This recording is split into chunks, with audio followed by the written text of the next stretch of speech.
the waters who give us life,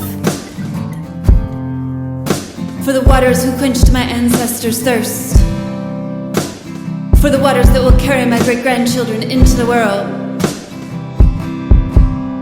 It's the nurture of nature, nature calls for. And when we listen, nature nurtures, it's reciprocal. Every seed needs the water to make it grow. Even when you stand against them, don't you see that this is what they are standing for? Oh, it's what we are standing for.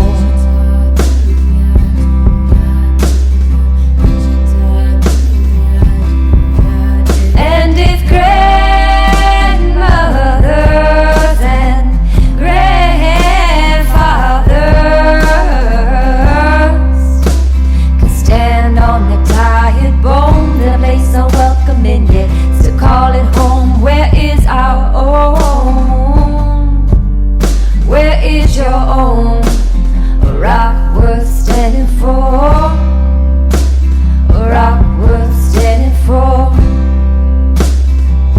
Mama Earth is our home. A rock worth standing for. A rock worth standing for.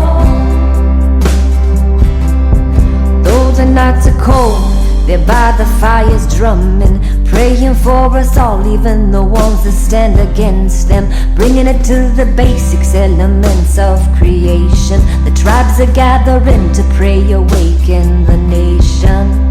Pray whether you're feeling half full or half empty. Pray to live in a good way with everything. Pray interconnected and let the heart sing. Pray your babies, babies, babies, babies will drink it clean water. It's time to wake up and stop being bottle fed by the bottles that I own from those who steal it from the head waters. The stumbling and the tumbling stones are the right